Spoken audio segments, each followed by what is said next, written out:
a empezar con el seminario académico del día de hoy, que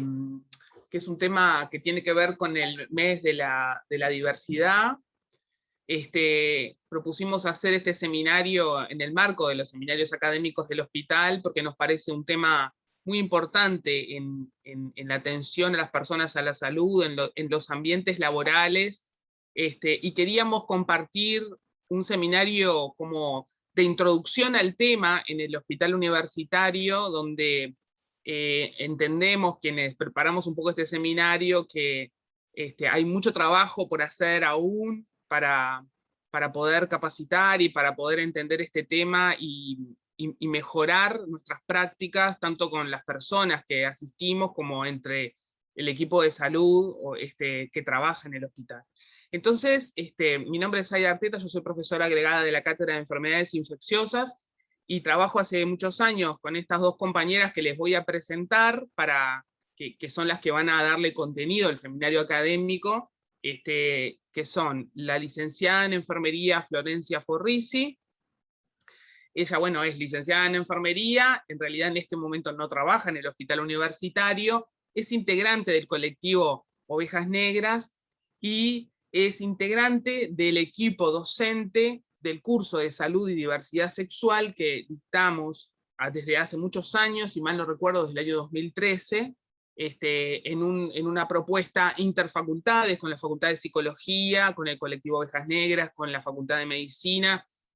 también con Naciones Unidas y otros organismos que han participado y participan en el curso, y bueno,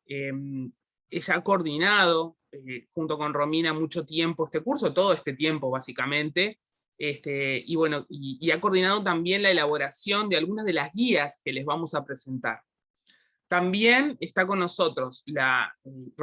Romina Mauro, que es licenciada en Trabajo Social, en el Hospital Universitario, en el Hospital de Clínicas, que también es integrante del colectivo Ovejas Negras, que también ha coordinado desde el inicio de los cursos, el curso, y también ha participado de la elaboración de estas guías de práctica que les vamos a presentar. El seminario lo vamos a dividir en una primera parte, que en principio serían unos 30-35 minutos de una presentación que las compañeras van a hacer, y después vamos a establecer el intercambio con los participantes, que puede hacerse levantando la mano y que cada uno puede hacer una pregunta o puede en realidad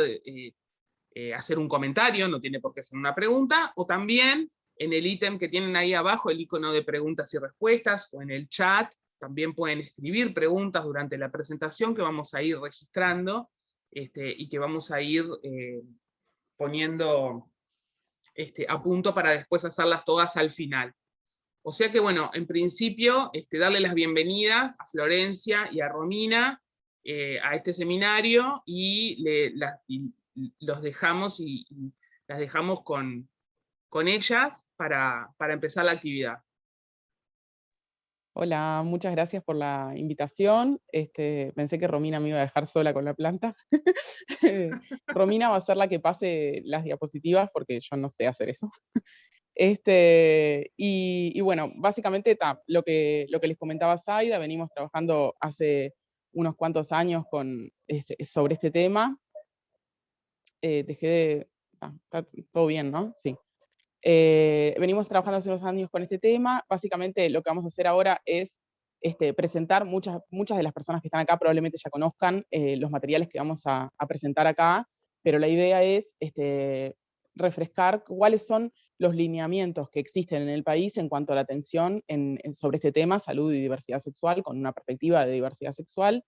que estemos en conocimiento, quienes estamos trabajando en el ámbito de la salud, sobre cuáles son las guías y las buenas prácticas que hay sistematizadas sobre este tema, y si además hay alguien que no las conoce, pueda familiarizarse, pueda saber. La idea es que vamos a revisar básicamente un poco de los antecedentes de estas normativas, pero además cuáles son los contenidos. No es necesario que todo el mundo sepa todo el tiempo todo acerca de este tema, pero sí nos parece que son materiales de utilidad para saber a dónde consultar cuando yo tengo una duda o cuando tengo una situación que se presenta o una usuaria que estoy atendiendo presenta un problema de salud puntual que tenga que ver con este tema, saber a dónde referirme para ampliar información y para saber, bueno, qué es lo que se ha hecho y cuáles son las prácticas que hay en este país sobre este tema. Dicho esto, capaz que pasamos a la siguiente diapositiva. Bueno, los lineamientos nacionales acompañan en cierta medida se anteceden a lo que fueron los avances normativos. Pensemos, bueno, no sé si todas las personas aquí presentes tienen en mente cuáles fueron las leyes aprobadas en nuestro país en respecto a estos temas, pero, por ejemplo, la primera guía nacional sobre estos temas es de 2009, casi al mismo tiempo que se estaban aprobando leyes como la ley de unión concubinaria, la aprobación de las modificaciones en la ley de adopciones que permitió que las parejas del mismo sexo pudieran adoptar, etcétera, casi al mismo tiempo de la primera normativa sobre este tema, incluso haciendo recomendaciones que, aunque en el momento, desde el colectivo de Ovejas Negras aportábamos a estas recomendaciones y demás, nos parecían como tan básicas. Si hoy en día,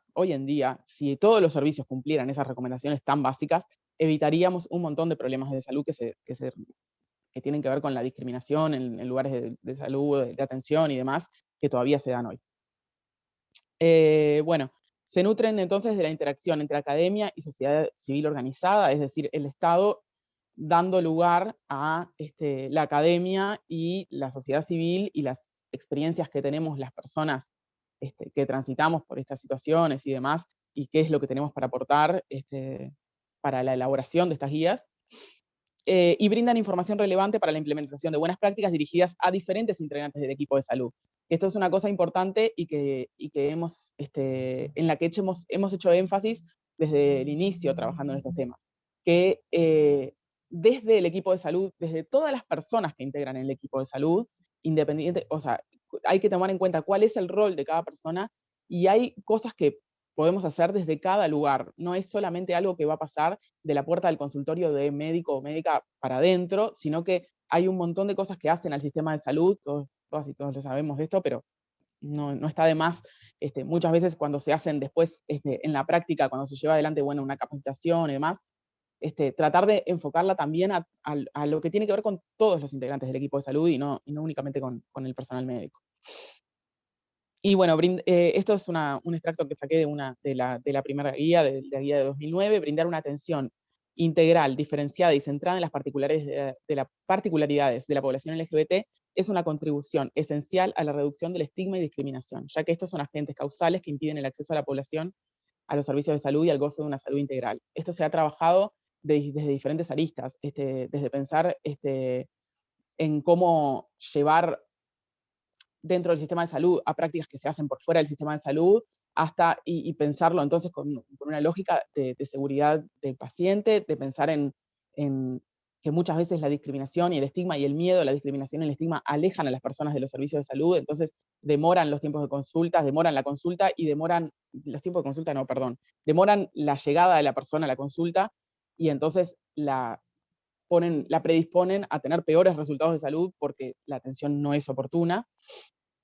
Seguimos a la siguiente. Ahí va, sí, la idea es que esto, Zaida, vos se suponía que ibas a decirlo, si querés decirlo ahora, que hay una forma de hacer las preguntas y las respuestas. Ya lo dije, en preguntas Ahí y está, respuestas en el chat o también en preguntas y respuestas y al final ahí va, las comentamos. ahí está, perfecto. Yo, perdonen que no puedo hablar y leer, además, las cosas que comentan no me sale. Y bueno, básicamente entonces está, importancia del enfoque de diversidad en la atención, de diversidad sexual en la atención, la promoción de la salud basada en las especificidades de la persona, que no van a ser solamente remitidas a la diversidad sexual, pero en esta sesión en particular vamos a hablar de ese tema, que habilita a la incorporación de la perspectiva interseccional, justamente de tomar en cuenta otras particularidades que tienen las personas, como puede ser su etnia, factores religiosos, componentes culturales, la edad, otra serie de variables que tienen que ver y que nos tenemos que tomar en cuenta para brindar la atención, y visibiliza la forma en la que los determinantes de la salud afectan a cada persona. Permite trascender los sesgos técnicos y, en definitiva, la atención deficitaria producto de la perspectiva heterocentrada. Y bueno, lo que veníamos trayendo de antes, lo ponemos una frase que en realidad es parafraseando una guía brasileña de 2009 que dice: la discriminación por orientación sexual e identidad de género es un determinante social de la salud y configura una barrera en el acceso. ¿Esto qué quiere decir? Que no la propia orientación sexual o la identidad de género, o sea, no ser gay, ser lesbiana, ser bisexual o ser trans, sino la discriminación que se da en las diferentes sociedades producto de este tema, o sea, la discriminación de las que son objeto de las personas por no ser o a veces ni siquiera no parecer heterosexuales o cis, etcétera, es la verdadera barrera en el acceso. No la persona, no como nos comentaban a veces, ay, bueno, la persona que oculta información o llega tarde a la consulta, sino la práctica social de la discriminación es lo que termina siendo una barrera en el acceso. Y bueno, las premisas para el abordaje integral que son recogidas en las guías es no patologizar, es decir, no hacer de la orientación sexual o la identidad de género, etcétera, una enfermedad. La formación de todo el personal de salud, desde la formación de grado, esto que decíamos, de todo el personal de salud. Evitar asumir la orientación sexual e identidad de género de quien consulta, y el abordaje intersectorial, o sea, no solamente desde el sector salud, sino desde los demás sectores que puedan surgir, la educación, el sector laboral, etcétera. Seguimos a la siguiente. La siguiente creo que ya es la primera, ahí va. Esta es la primera guía aprobada, publicada sobre este tema en nuestro país, es de 2009. Si querés, Romy, pasá a la siguiente, que ahí como que voy usando la ayuda a memoria. Capaz que recuerdan, en 2009, en 2008 en realidad, la aprobación de la Ley de Salud Sexual y Reproductiva dio lugar a un montón de guías, en realidad, de atención, que unas cuantas todavía siguen en uso hoy, y una de estas es el capítulo de diversidad sexual. O sea, se utilizó como marco la aprobación de la ley de salud sexual y reproductiva para dar cabida también a este tema por primera vez. O sea, es la primera publicación que hay sobre este tema, es una guía que se lee muy rápidamente, tiene, no sé si son más de 50 páginas, pero es de muy fácil lectura y tiene, como les decía antes, componentes básicos de lo que tiene que ser una atención basada en la no discriminación y en el respeto a la identidad de la persona, que no es tanto, no la piensen como una guía clínica o de manejo clínico de situaciones de salud de las personas, sino como una guía para los servicios, pensando en los servicios, pensando en qué características tienen que tener las instituciones en general, la parte administrativa y demás. Es como una guía como para organizar servicios en torno a la diversidad sexual, más que nada. Integra esto que les decía, las guías. Fue una guía que surge de una iniciativa del Ministerio de Salud Pública, con el apoyo del Fondo de Población de Naciones Unidas y demás, y en base a eso, en ese momento todavía funcionaba en el Ministerio de Salud, creo que era en el Ministerio de Salud Pública, ya no me acuerdo, una mesa de trabajo de diversidad sexual, que también era el Ministerio de Salud Pública y la Intendencia de Montevideo también participaba, no fue hace tanto, pero parece que fue hace pila. Y se nos pidió a las distintas organizaciones de la sociedad civil aportes para hacer esta guía inicial. Y bueno, en base a esta guía, además, fue como un puntapié inicial para después empezar a trabajar este tema.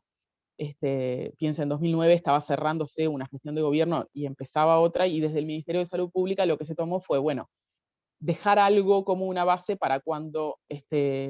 para poder seguir trabajando sobre eso, que hubiera una guía, que hubieran lineamientos básicos y después poder seguir trabajando. Y es por eso que en 2010 una de las instituciones que se unen al trabajo en este tema es el Ministerio de Salud Pública, en base a, como para poder trabajar este tema, y Ministerio de Salud Pública, Administración de Servicios de Salud del Estado, Ovejas Negras, Facultad de Medicina en ese momento, con la cátedra en ese momento solo cátedra de Medicina Familiar y Comunitaria, después se fueron sumando Facultad de Psicología y cátedra de Enfermedades Infecciosas, y me olvido de alguien, bueno, el Fondo de Nación del Fondo de Naciones Unidas para Población, empiezan con el proyecto piloto de centros de salud libres de homofobia, que después se fue transformando, y pasamos a la siguiente diapositiva, se fue transformando en, o sea, básicamente nosotros empezamos con capacitaciones. Tal vez alguna persona tiene idea de esto y lo recuerda. Hicimos como un proyecto piloto centrado en centros de salud o sea, íbamos a un centro de salud y entonces trabajamos con el equipo de salud de ese centro. Se hizo en Ciudad Vieja, se hizo en Barros Blancos. A partir de eso surgieron materiales como, por ejemplo, el audiovisual ¿Cuál es la diferencia?, que todavía está disponible en YouTube y que sabemos que a veces se usa como para disparador sobre este tema. Pero claro, era un proceso más o menos de un año de trabajo con cada centro, que nunca se termina del todo, además, porque la formación en este tema además dispara la necesidad de formarse en otros temas, como nos pasó en Ciudad Vieja, que bueno, que eso dio lugar a después empezar a trabajar sobre racismo y discriminación y temas de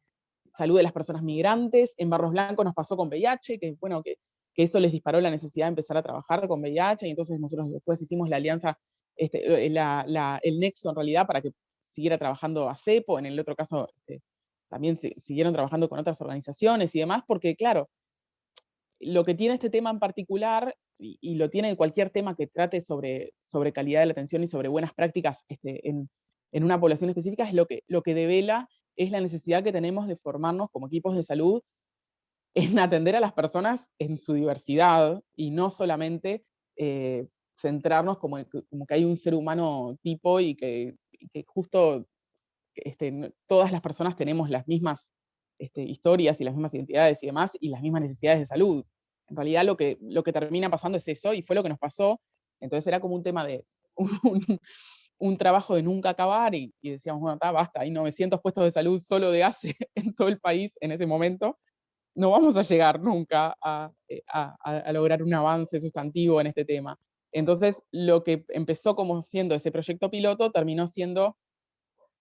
el proyecto de cursos de salud y diversidad sexual que venimos haciendo, como bien decía Zaida, desde 2013, y que coordinamos básicamente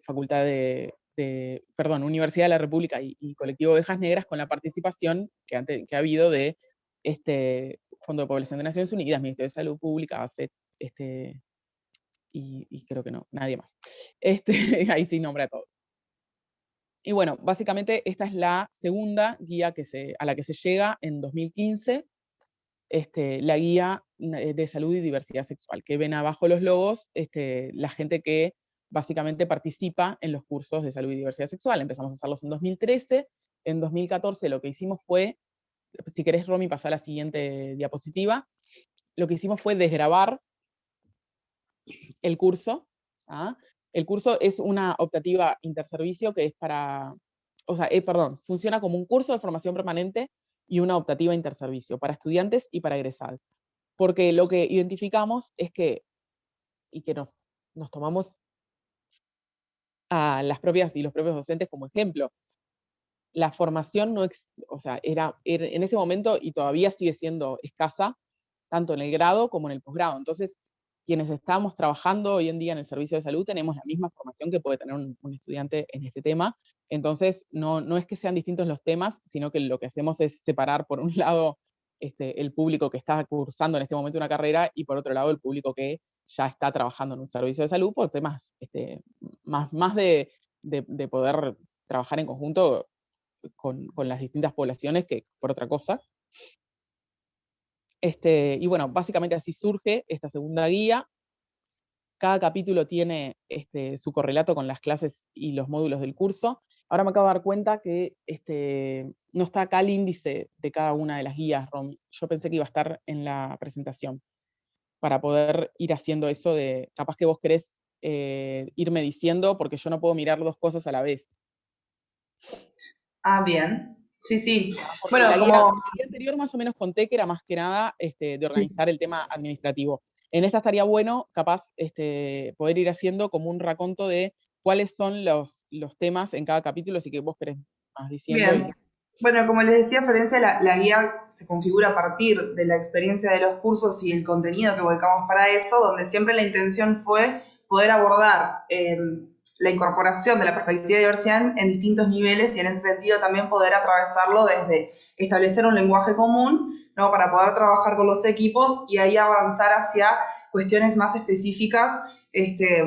están vinculadas directamente con la atención en salud. En el capítulo 1, por ejemplo, de la guía, establecemos las nociones básicas sobre salud, diversidad, género, para poder sentar la línea de base sobre la que vamos a construir, ¿no? Esto tal vez parece como básico, valga la redundancia, pero es como el primer obstáculo al que nos solemos enfrentar en las instituciones o con los distintos equipos y en nosotras y nosotros mismos desde nuestra formación, por la ausencia que tenemos de esta incorporación en nuestra formación de grado, ¿no? Entonces establecemos todo el primer capítulo, poder dedicarlo fuertemente a comprender no solamente las dimensiones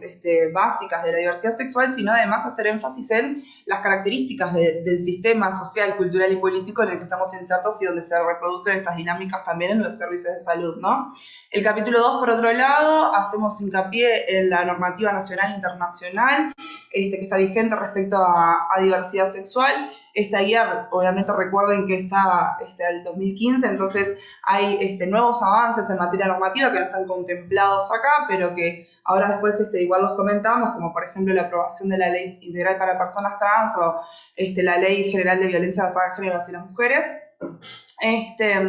Después en el capítulo 3, salud y derechos sexuales y reproductivos desde un enfoque de diversidad, que acá un poco se presenta un encuadre del sistema de salud en general.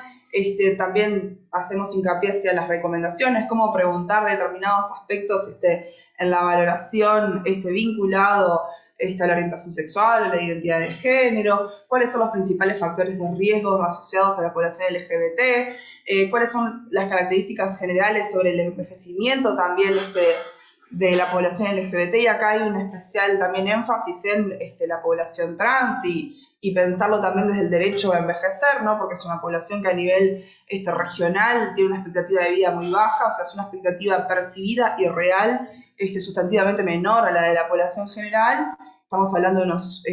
42 años aproximadamente de expectativa de vida en Latinoamérica. Copaternidades, promoción de salud y prevención de enfermedades.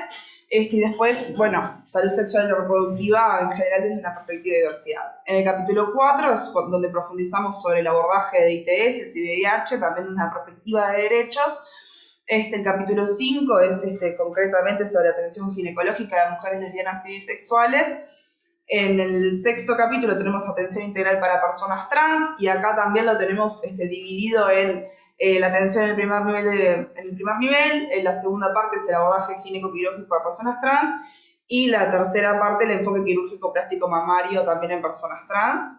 Y cerramos con la atención psicológica también desde una perspectiva de derechos y de diversidad sexual. Esos son los componentes a grandes rasgos de esta guía y que orientan también el contenido del curso de salud y diversidad sexual, que ahora les vamos a comentar un poquito más en profundidad.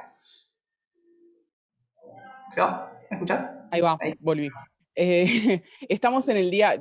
no puedo dejar de decir que estamos en el día previo a la Marcha por la Diversidad, y en ese momento tuve que salir por la ventana a tirar una bandera de ovejas negras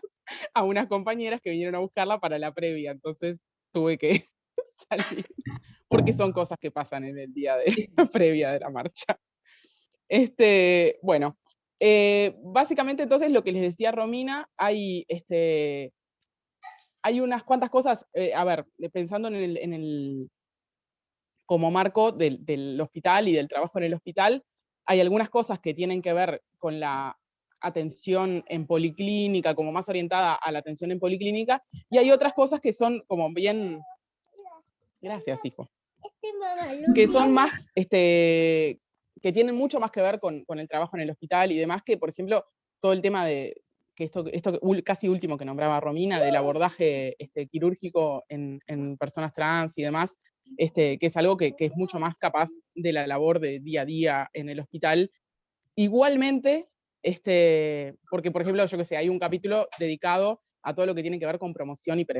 prevención de salud, y promoción pensando incluso en promoción de salud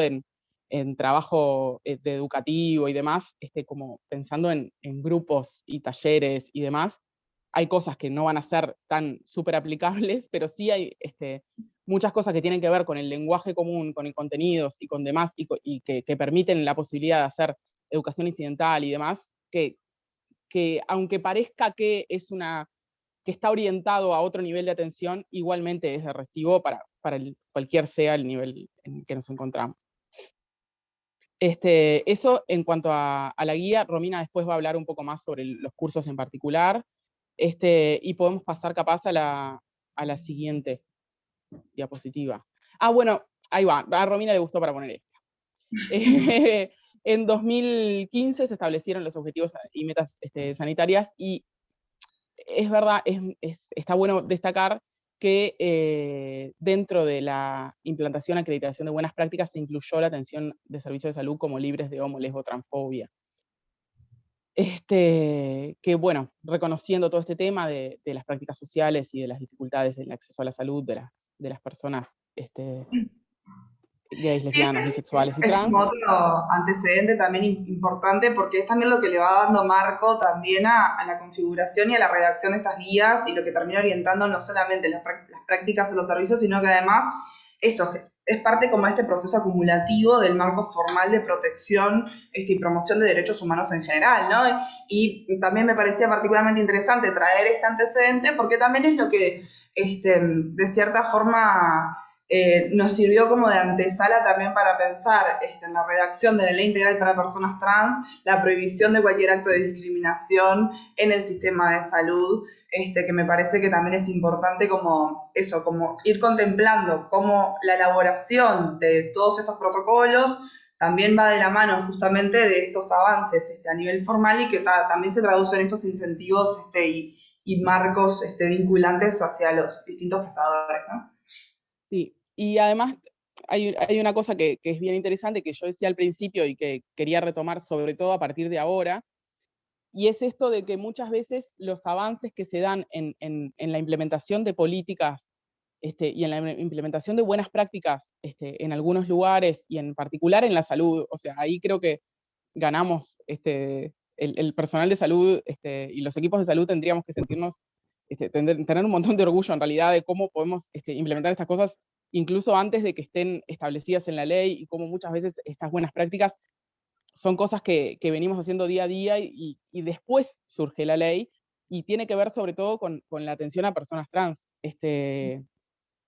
y todo lo que vino después, y lo que tiene que ver con la guía que viene a continuación, y con la ley integral para personas trans de 2008.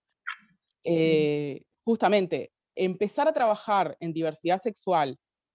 ¿no? Desde un planteo como más amplio, como veníamos viendo, ¿no? La guía de 2009, más bien referida a las instituciones, a lo administrativo. La guía de 2015, más centrada en prácticas, en buenas prácticas específicas y demás, va dando lugar a que en diferentes servicios de salud empiecen a pensar, bueno, ¿cómo podemos hacer para llegar mejor a diversa población? Y en particular por las dificultades agregadas de la población trans, de tratamientos clandestinos para la hormonización, para tratamientos, intervenciones invasivas como el uso de siliconas industriales y demás. Pensar estrategias para llegar a esta población y evitar estos problemas que después terminan siendo grandes problemas de salud por no haber accedido de manera segura a tratamientos. Y así se fue configurando, por ejemplo, la experiencia en el Hospital San Boa, que fue la que le dio el puntapié a esta tercera guía, con la que vamos a cerrar, con la que se cierran en realidad las guías nacionales. No se han elaborado posteriormente guías nacionales en torno a este tema, que es una guía, la guía clínica para la hormonización en personas trans. La guía anterior, de 2015, tenía este componente de hormonización, pero todavía el protocolo de ACE para la hormonización estaba en una fase inicial, todavía no estaba del todo finalizado, entonces aparece en la guía como un anexo, en la guía de 2015, y además había un interés de parte del ministerio. En ese momento, quien les habla, yo estaba en ese momento en el área de salud sexual y reproductiva del Ministerio de Salud Pública, trabajando los temas de salud y diversidad sexual, como asesora técnica del ministerio, Y lo que interesaba también al ministerio era tener una guía que no fuera solamente de ACE, porque aparte estaba surgiendo la necesidad, a ver, las personas gays, lesbianas, bisexuales y trans no es que tenemos un único prestador de salud, y además cuando se empieza a trabajar estos temas y demás, sucede algo que sigue sucediendo al día de hoy y que obviamente no va a dejar de suceder, y es que las personas se sienten habilitadas a expresar su orientación sexual, su identidad de género, etcétera, y se sienten habilitadas a la edad que sea. Y empezó a suceder hace no muchos años, algo que capaz que era más como anecdótico anteriormente, y es niños y niñas y adolescentes expresando su identidad de género a edades más tempranas. ¿Y eso qué es lo que pasa con eso? Y familias además dispuestas a acompañar ese proceso. ¿Qué era la situación anterior? La situación anterior, que es lo que denunciamos por años y que sigue siendo la realidad porque sigue siendo la historia de muchas personas trans hoy, es, bueno, empezás a expresar tu identidad de género a edades tempranas, perfecto, te echamos de nuestra casa, no perteneces más a nuestra familia,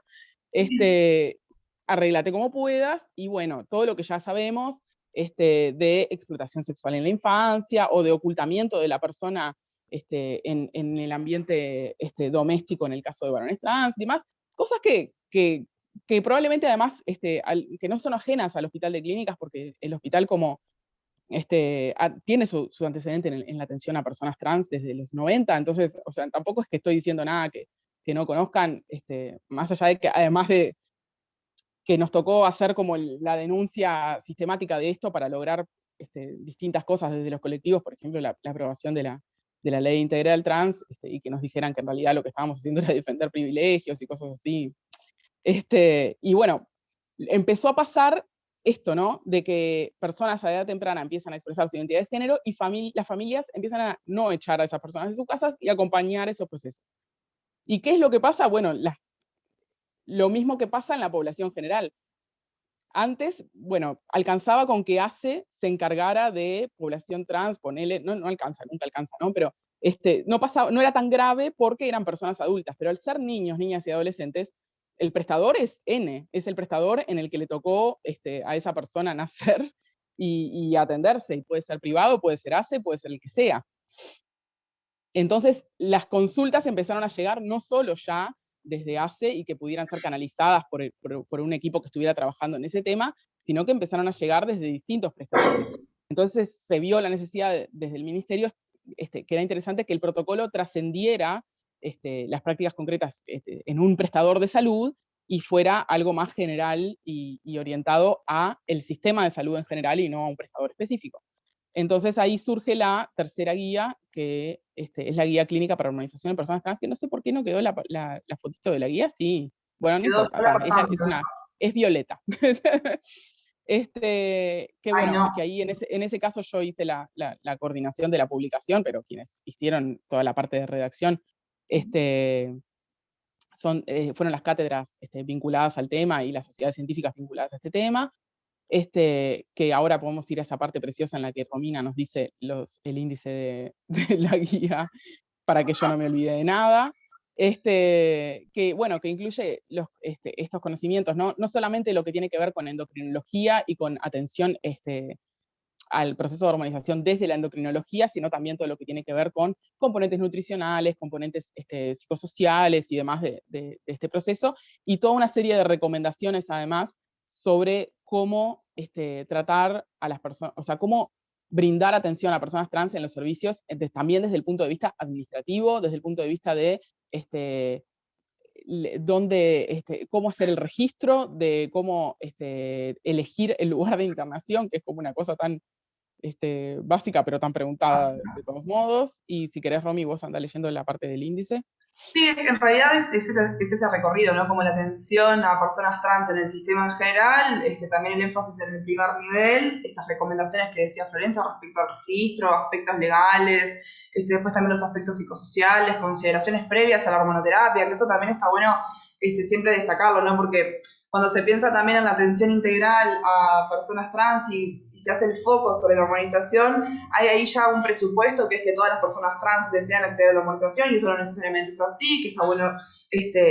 también romper con ese sujeto esperado del que hablábamos, ¿no? De que no todas las personas trans desean hormonizarse o realizar cirugías de transformación de género. Y además es un proceso también, obviamente, que se va construyendo con un equipo interdisciplinario y con la persona, ¿no? Entonces hay toda una serie de recomendaciones previas que es importante también tenerlas en cuenta para luego sí ahí ver los detalles respecto a la hormonización feminizante, la hormonización masculinizante. Y también están contempladas en la guía los efectos adversos, el tratamiento, seguimiento, situaciones especiales, interacciones con otros fármacos. O sea, realmente es también bastante completa la propuesta, hasta el abordaje psicológico y nutricional, como bien mencionaba Florencia, como para ver también esto, ¿no? La hormonización como una indicación centrada en la persona, que es fundamental que tenga un seguimiento interdisciplinario de cercanía, si se quiere, ¿no? Y esto está bueno lo que dice Romina, de que la hormonización como algo que la persona desea y no algo como impuesto por el sistema o por el sistema de salud, me refiero.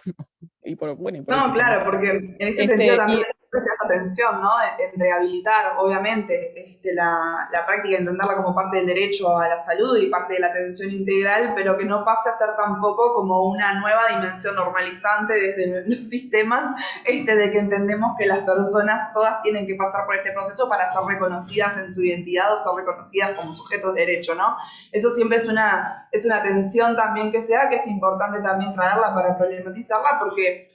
rápidamente a veces tendemos a querer aplicar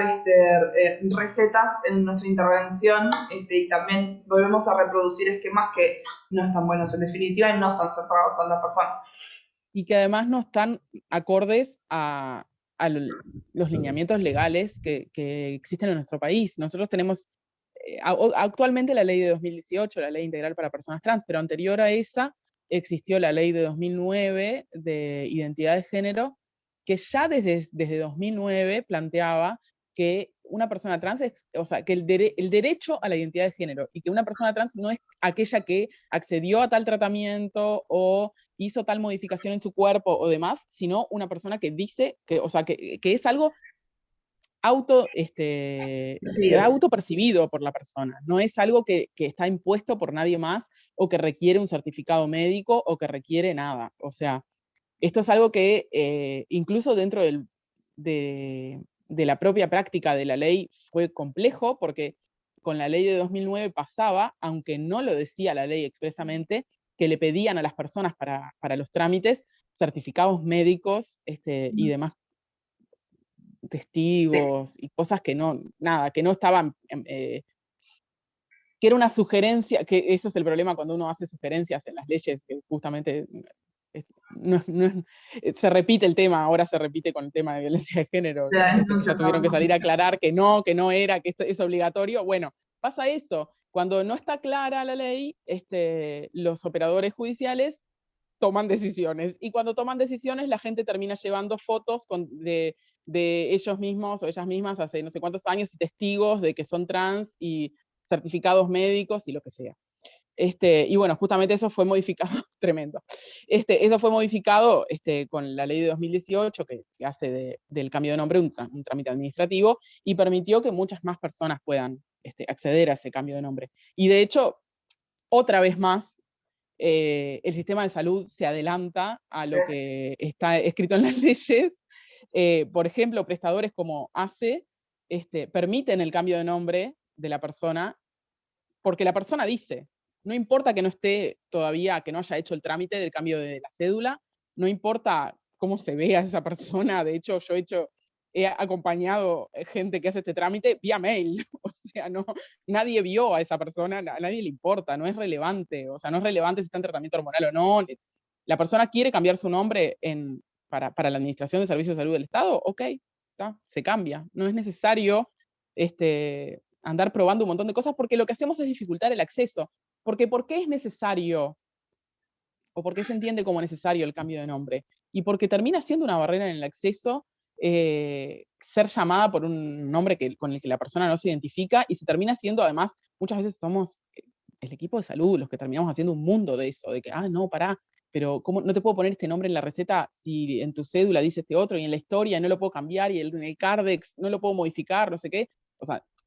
muchas veces terminamos nosotros haciendo como un montón acerca de una cosa que es cambiar un nombre, y que para la persona es tan importante y le significa tanto. Y que tenemos además otros mecanismos de contralor, que ni siquiera Claro. es que está tan asociado al nombre como que no permita realizar esas modificaciones. Pero ese es un ejemplo de una muy buena práctica que se viene implementando hace años, y que también pudo ser contemplada en la ley gracias, bueno, a estas experiencias, ¿no? Y que realmente impactan significativamente en la asistencia de las personas, ¿no? a los centros, a la adherencia a los distintos tratamientos, a la adherencia a la atención en salud en general, y es una gran estrategia para la prevención, obviamente, ¿no? Poder trabajar directamente sobre las barreras de acceso como estas que son simbólicas, pero que tienen consecuencias materiales, ¿no? En la vida cotidiana de las personas son fundamentales. Bien. Flor, ¿algo más que vos quieras decir sobre la guía? No, si querés ahora vos seguís con... Pasamos a los cursos. Ahí va. Bien, un poco lo que les queríamos compartir, ya que no tenemos afiche de curso para compartirles, trajimos esta foto, lo que ha sido la experiencia de la formación en salud y diversidad desde 2013 para acá, como bien decía Florencia, que tuvo como su base en el diagnóstico realizado a partir del piloto de los centros de salud libre de homofobia, sobre esta necesidad de poder incorporar la perspectiva de diversidad, de género y diversidad sexual en la atención en salud y en todas las dimensiones de la atención y en todos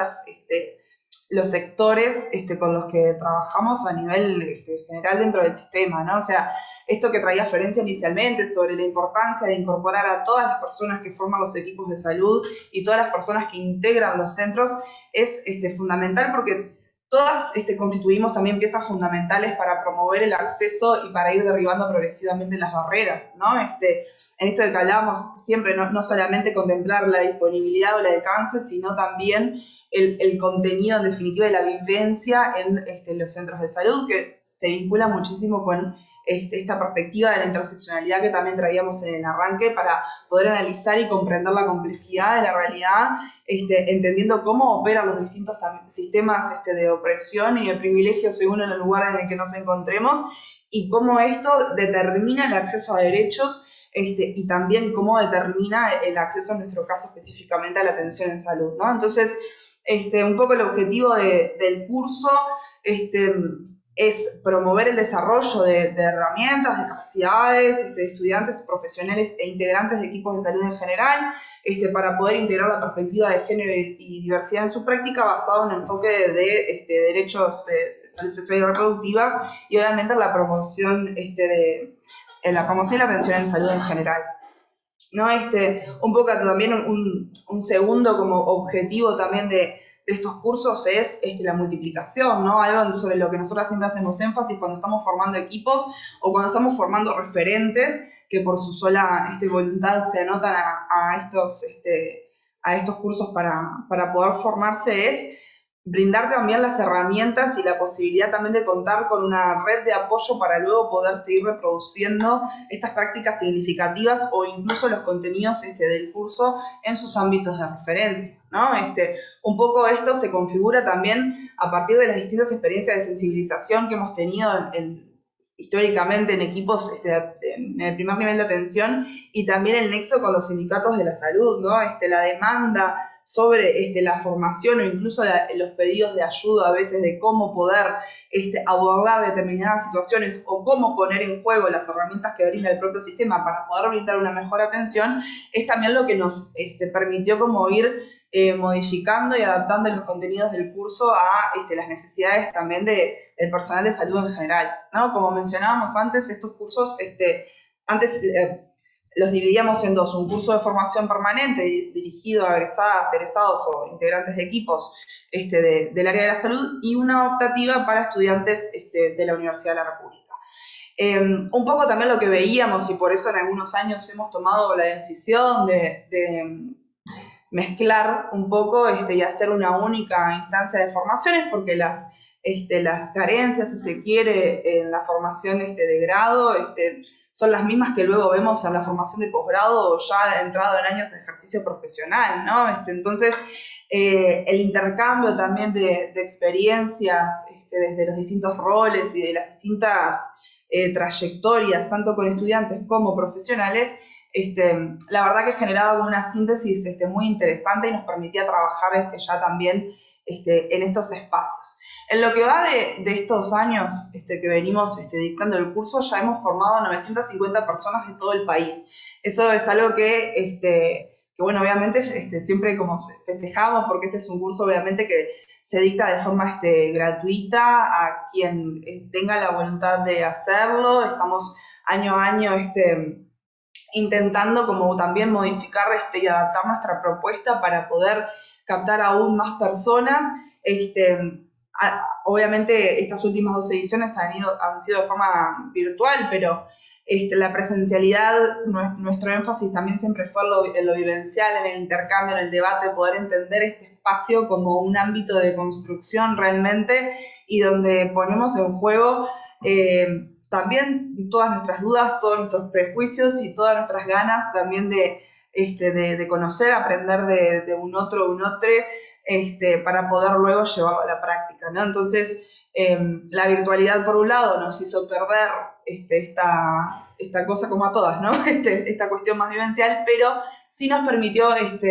ampliar un poco más la cantidad de personas que asisten al curso. Y bueno, sí tuvimos como un mayor alcance en estos últimos 2 años. Hemos llegado a tener 300 inscripciones para el curso, y hemos llegado a hacer a veces estas clases de 150 personas con tal de también poder captar esta demanda y estas voluntades que hay en todo el país, ¿no? Ahí, como les mencionamos, la mayor participación hasta ahora viene siendo, bueno, de medicina, principalmente ginecología, pediatría, medicina familiar y comunitaria. Bueno, muchos posgrados de infectología también han participado del curso, licenciadas en enfermería, parteras, licenciadas en trabajo social. Es un curso que se caracteriza por ser bien heterogéneo y también nos aseguramos que así sea. Es algo que priorizamos, que haya la mayor diversidad de perfiles y de roles posible, y también la mayor cantidad de referentes a nivel país, porque justamente lo que nos interesa es seguir profundizando en este paradigma, ¿no? Obviamente de la atención universal, o sea, el paradigma de la universalidad, y no en la especialización o de la hiperespecialización, ¿no? Porque eso es algo en lo que siempre hemos hecho mucho hincapié, en la importancia de poder asegurar equipos formados en todas partes, para que cualquier persona, independientemente de su identidad de género, de su orientación sexual, de su edad, de su raza y de su ubicación geográfica, pueda acceder a la atención de calidad que merece, y no reproducir esta lógica de los servicios especializados que simplemente terminan reproduciendo estigmas, barreras de acceso, y guetifican la atención en salud, que justamente no es la propuesta a la que perseguimos, ¿no? Y lo que estamos convencidas. A partir también de esta experiencia de los cursos, hemos configurado una red de atención amigable, está en comillas porque no es algo formal, sino simplemente poder georreferenciar a todas estas personas que han pasado por los cursos, que ya tienen obviamente la formación, y que se han comprometido también a llevar adelante prácticas significativas en sus distintos espacios de incidencia, y que son también para la sociedad civil un capital fundamental para poder también hacer orientaciones y derivaciones cuidadas, y poder también reconocer a los distintos centros, bueno, al menos una persona que sabemos que va a brindar una buena respuesta, que va a brindar una atención integral, de calidad, y además tiene formación sobre la temática, y que puede orientar y dar un seguimiento a la persona que lo necesite, independientemente de donde esté. Porque esto también es algo que no es menor cuando hacemos de derivaciones o coordinaciones sin tener mucha idea quién está del otro lado. puede resultar en que la persona no consulte nunca más. Y esto es importante también tenerlo en cuenta, porque a veces en el marco de esa primera consulta, en el marco como de esta primera atención, se juega todo lo que viene después, ¿no? Entonces, por eso también nos parece importante poder también saber, bueno, quiénes somos y dónde estamos, y seguir ampliando esta red de personas formadas que están además como muy comprometidas con que se cumplan los derechos de las usuarias y usuarios, ¿no? Hasta el momento tenemos 180 personas registradas, el 70% de las personas se desempeñan en ACE, la amplia mayoría están en Montevideo, después en Canelones, y el 20% de estas personas están en otros departamentos, de Rivera, de Tacuarembó, de 33. Hay una dispersión bastante grande, pero obviamente la concentración continúa siendo en la capital, ¿no? Que también es un tema como para seguir atendiendo. Y un poco también lo que nos proponemos con los cursos es poder seguir además brindando, compartiendo más que nada herramientas y generando nexos con centros y profesionales en el interior del país para poder como romper con este esquema tan centralizado de la atención en Montevideo, ¿no? Bien. Respecto a esto, como para ir también cerrando y con un poco la síntesis de lo que venía presentando Florencia respecto a las guías, y un poco también lo que nos proponemos en distintos momentos del curso poder trabajar, bueno, pensar un poco cuáles son estos desafíos como iniciales para un proceso de inclusión de la perspectiva de diversidad en los servicios de salud, ¿no? Que esto tiene que ver un poco esto también que mencionaba Florencia, por ejemplo, del cambio de nombre para las personas trans, en los registros, en las historias, que son prácticas realmente que son muy concretas, ¿no? Para que no nos implican a los equipos grandes desafíos en sí mismos, ¿no? Y son modificaciones que son muy accesibles para nosotras, que la verdad, para las personas gays, lesbianas, bisexuales, trans, hacen una diferencia significativa que puede determinar su permanencia o no en un servicio, ¿no? Entonces, desde cuestiones más simbólicas, como esto de repensar el uso de la cartelería, de pensar cómo están diseñados los espacios también para quienes a quienes estamos esperando en definitiva en los centros de salud, es una pregunta también que siempre nos tenemos que hacer, y que nos va a hablar mucho de esto que mencionábamos inicialmente, que se trabaja mucho en psicología de las instituciones, pero que habla del sujeto esperado, ¿no? Bueno, ¿en quién yo pienso cuando diseño determinado espacio? ¿No? Pasa mucho con la atención ginecológica a los varones trans, cuando tienen, por ejemplo, que realizarse un PAP y estar en una sala de espera, ¿no? Donde todo es mujeres cis embarazadas y el cartel de mamá, mamá, mamá, o cuando pensamos incluso, ¿no? Las políticas para la promoción de la lactancia, donde la leche materna es lo mejor que le puedes dar a tu hijo o hija, pero no pensamos, por ejemplo, en las mujeres que viven con VIH, que tal vez no pueden amamantar, ¿no? Todo este tipo de cosas, de poder incorporar también no solamente nuestra praxis, sino también en cómo construimos los espacios donde nos desempeñamos, tiene que ver con esto, ¿no? Poder repensarlo, el espacio y los usos, trabajar con las usuarias, con los usuarios, pensar en los materiales, pensar en cómo están identificados los baños, por ejemplo, en los servicios. Después, también más a nivel ya como de registro, esto de incorporar la variable de identidad de género. Esto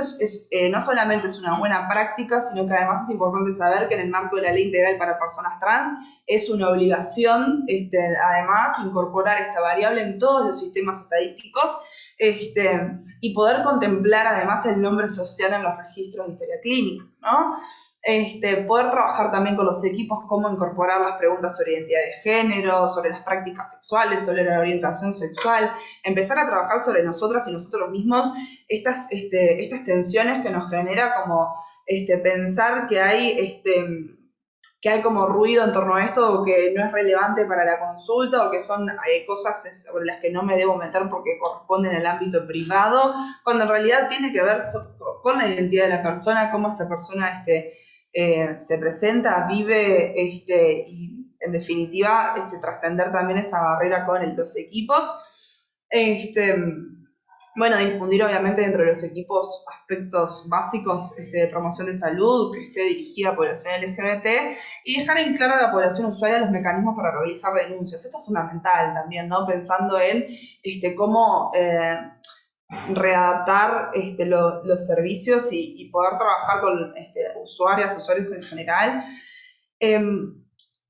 A ver, la población LGBT históricamente ha sufrido muchísima violencia, discriminación por parte no solamente del sistema de salud, sino del sistema educativo y la convivencia en la sociedad en general. Y esto ha llevado también a naturalizar muchas de estas prácticas y hace que la reacción de la persona sea, bueno, una vez más, ¿no? En otro día, en todos los días de mi vida, ¿no? Por suerte hemos cambiado también en este aspecto y la violencia no es algo que tendemos a naturalizar rápidamente o tendemos simplemente a dejar pasar, sino que desde los propios equipos nos colocamos en un lugar también como de defensa de derechos humanos y usuarios son mucho más también como conscientes y vehementes respecto como a su propia protección, pero en este sentido es fundamental no solamente poder como trabajar en el reconocimiento de estos derechos, sino también de los mecanismos formales que existen para poder marcar estas carencias y estas debilidades en la atención y estas violencias por parte del sistema, porque si no después también algo que siempre veníamos observando con Florencia de cuando se hace el monitoreo a nivel de salud pública de la atención en salud en general,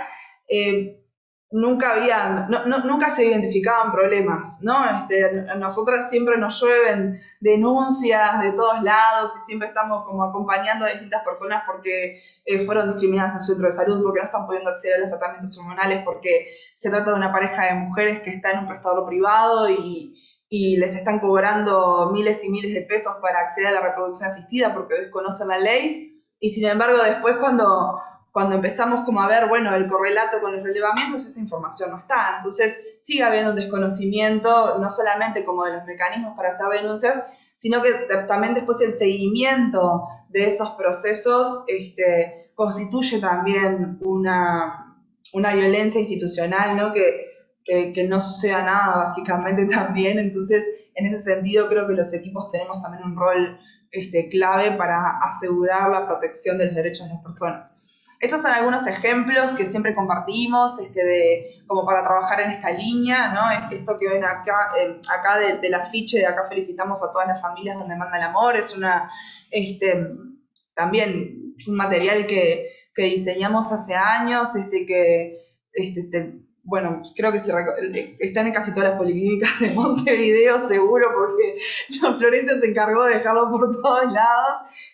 pero son de esas pequeñas cosas que hacen la diferencia cuando uno ingresa a un espacio y puede sentirse más bienvenido o bienvenida, ¿no? La trivia diversa que ven ahí es otro material también de referencia para trabajar distintas temáticas, afrodescendencia, discapacidad, diversidad sexual, género, y después también ahí el canal de YouTube de Ovejas Negras siempre es una fuente también de videitos y materiales que están buenos como para incorporar para trabajar estas temáticas. ¿Tá? Y por ejemplo, cuando hablamos también como de algunos aspectos básicos de promoción de salud, es un material específico también que tiene sus años ya, que está para actualizar, pero y que acá en el hospital incluso si ustedes pasan por el Departamento de Trabajo Social en primer piso, van a ver que los tenemos expuestos y pueden llevar también para repartir en otros servicios. También folletería con algunas cuestiones básicas como para tener en cuenta también, bueno, habla, por ejemplo, de la importancia de realizar el PAP y distintos estudios y también dónde dirigirse para realizar denuncias según el prestador de salud en el que estén. Ahí va. Esto, por ejemplo, es como la orientación básica que tiene alguno de estos folletos. Bien, y después para cerrar nomás y ya callarme porque hablamos un montón. La intención de traerles esto ahí acá armado de forma un poco rústica es que ustedes también pudieran visualizar gráficamente cómo se ha dado con este proceso de acumulación del que veníamos hablando, formal, y cómo se insertan estas distintas iniciativas que les hemos mencionado en este proceso de transformación cultural y también formal, ¿no? Desde el 2004 para acá con la ley antidiscriminación, y ya en el 2003 con la modificación del Código Penal, que tipifica la incitación al odio como un antecedente, han sido como los distintos avances y cambios formales en la protección de los derechos humanos, con énfasis obviamente en la diversidad sexual, hasta, bueno, en 2018 la aprobación de la Ley Integral para Personas Trans, y el último hito reciente es la habilitación de la donación de sangre para varones gays y bisexuales, que era, bueno, que se venía como sosteniendo esta práctica también discriminatoria en base a, bueno, obviamente el estigma asociado a la población de varones gays y bisexuales, centrado en el estigma y no en las prácticas, como siempre hablamos, de que no existen poblaciones de riesgo, sino prácticas de riesgo, ¿no? Así que bueno, por acá cierro yo, y capaz que, Zaida, te devuelvo la palabra. Bueno, muchas gracias, Romina, y a Florencia también. Tenemos unos minutos para abrir un espacio de preguntas o de comentarios. Una pregunta que ya respondí, que hizo Nora, es dónde podemos encontrar estas guías. Yo les puse el link. Las guías del curso de Salud y Diversidad están publicadas en la página de la Facultad de Psicología y se encuentran muy fácil con el nombre nomás. Y después las otras guías, Romina puso ahí, están en la página del ministerio. Si uno las busca como guías con el nombre, les va a aparecer fácilmente también, o sea que pueden encontrarlas fácilmente. Y bueno, nada, los invitamos y las invitamos a hacer algún comentario o preguntas si quieren. Quizá fue mucha información histórica, diría, es una historia corta o larga, no sé, de acuerdo, todo es relativo. Pero como para resumir, a mí me parece que es como muy importante destacar esto de que los derechos de las personas se vulneran y se violentan en el micro proceso de la atención a la salud permanentemente, y la diversidad mirada como todas esas necesidades y diferencias, que quienes asistimos a todas las personas tenemos que tener en cuenta para no violentar un derecho, cuando muchas veces se violentan sin intención, por supuesto, ¿no? Pero sin intención se violentan y se vulneran. O sea, entonces ese es uno de los como ejes, me parece, de esta reflexión, que es una reflexión que va como creciendo en el tiempo, ¿no? Nosotros mismos vamos como en el tiempo aprendiendo cosas y cada día nos damos cuenta de algo que podíamos mejorar o hacer distinto para en este camino, ¿no? Hay una pregunta en el chat que dice: quiero saber más sobre el curso, soy estudiante de la licenciatura de enfermería de primer año. Bien, No sé si el quieren curso responder. para estudiantes en este momento está pensado para estudiantes avanzadas y avanzados de las carreras de la salud. Estamos, en realidad tratamos de inscribir a aquellas personas que ya están en tercero o cuarto año, dependiendo de la carrera de la que nos estemos refiriendo, pero justamente para bueno, poder brindar una actualización también sobre estos conceptos lo más próximo al egreso posible, o ya en el marco de la práctica preprofesional, para poder también poner un poco en juego los conceptos más teóricos y las recomendaciones. Esta decisión también nos pasa porque, bueno, el curso es uno solo, es una materia sola, somos poquitas docentes, y si tuviéramos la posibilidad, obviamente, de hacer esta propuesta para, bueno, poder ampliar mucho más esta propuesta, obviamente lo haríamos durante todo el grado si fuera posible, pero ahora tenemos, bueno, la necesidad de hacer como este recorte de perfil más hacia el egreso, Y bueno, y es para el año que viene ya ahora la edición. Este año ya hicimos Ahí el va. curso. Eso, La porque invitación es para el año que hay viene. personas que sí entrarían y que no están preguntando.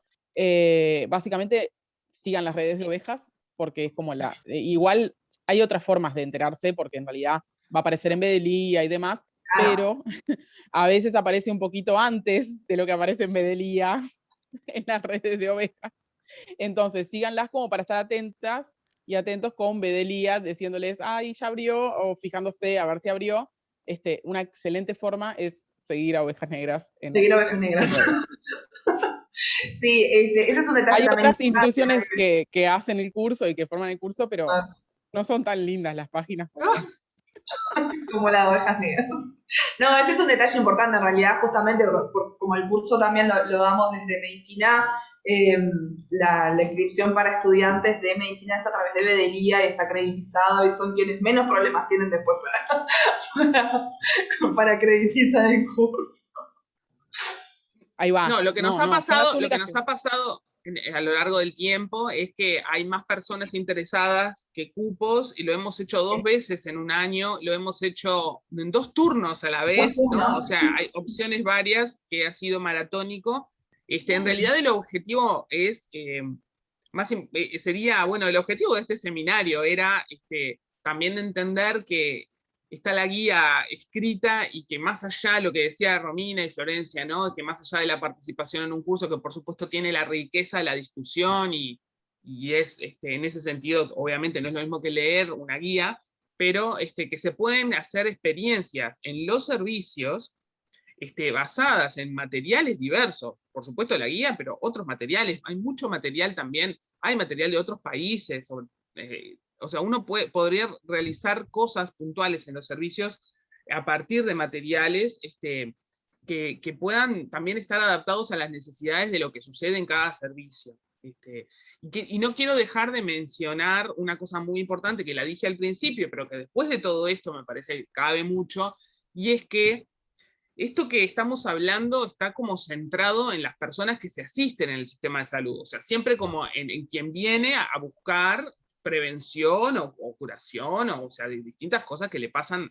nos pasan a todos nosotros. Pero nosotros tenemos una deuda muy importante, me parece también, dentro de los trabajadores y las trabajadoras de la salud, de también bajar el nivel de estigma, discriminación y violencia entre quienes trabajamos en los equipos de salud, también esa problemática, esa violencia que está vinculada a las diferencias, que puede ser una diferencia, no sé, de identidad de género o lo que sea, o puede ser cualquier diferencia, ¿no? Puede ser con una persona que es migrante, no necesariamente es por diversidad sexual, pero que en realidad es típico también que los clásicos comentarios, cosas por sobreentendidas, estereotipos que hacen que en los equipos de salud haya también estigma, discriminación y violencia, que por supuesto no estamos hablando de violencia física, sino de las otras violencias basadas en identidad de género, orientación sexual u otras,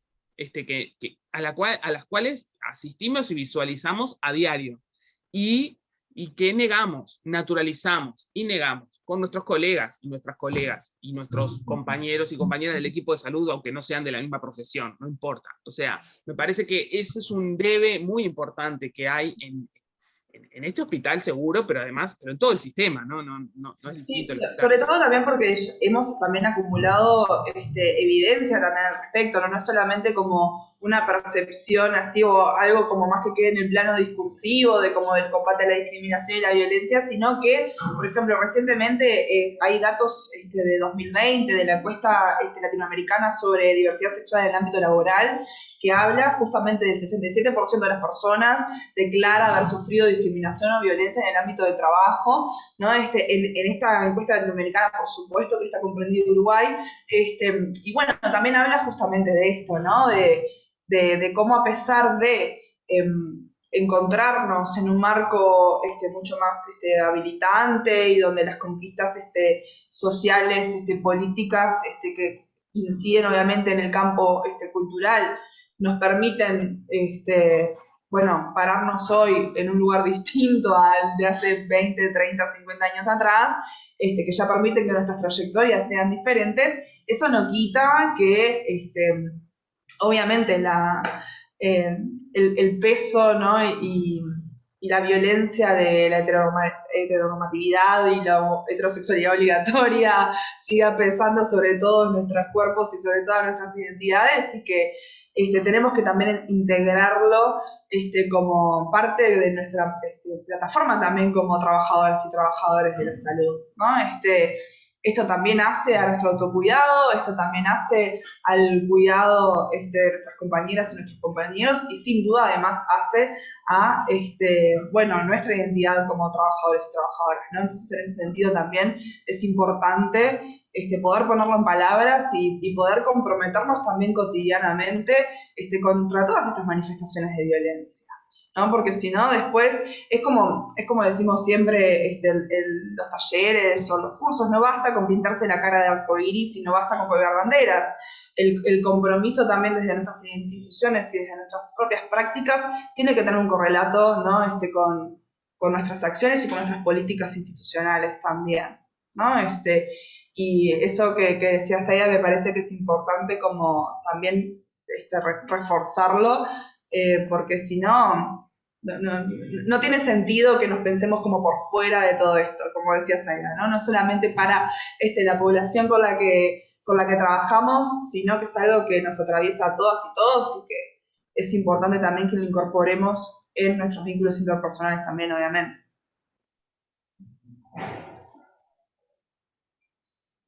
Bueno, siendo 12:15 y sabiendo que están con el tiempo limitado, está Cristina Touriño, que es la directora académica del hospital, que quiere decir algo. Cristina. Sí, para terminar cortito, bueno, quería felicitar, creo que es un tema que por supuesto que hay que trabajar, y bueno, creo que hay que repetir estas instancias. Y yo, bueno, de la dirección académica, lo que estaban hablando de los cursos, y si nos mandan la información, nosotros podemos difundirla también acá en el hospital, y bueno, que estamos teniendo distintos medios para difundir y que con buenos resultados, estamos mejorando, creo, la comunicación. Así que si nos mandan esa información, nosotros nos encargamos también de repartirla, y también después le vamos a mandar este seminario va a quedar grabado en YouTube, y el link para que si lo quieren difundir, para que se difunda, ¿verdad? Y se enteren de cosas que es muy interesantes que se han dicho de todo punto de vista, ¿no? Así que bueno, felicitarlas nuevamente. Muchas gracias. Bueno, y recuerden que hay materiales en el primer piso en servicio social. Yo siempre propaganda, todas mandan propaganda. Está bien, la propaganda de ella está perfecta porque aparte es adentro del hospital, o sea, dejala hacer propaganda. Yo me despido y les agradezco mucho por la invitación, y va a ser el año que viene el próximo curso que hagamos, pero sin duda se los vamos a mandar para difundir. Muchísimas gracias nuevamente por la invitación, y también me despido. Estamos a las órdenes, obviamente cualquier cosa, y bueno, y saben también dónde ubicarme. Estamos acá al lado. Bueno, nos vemos, gracias. Chau, Chao.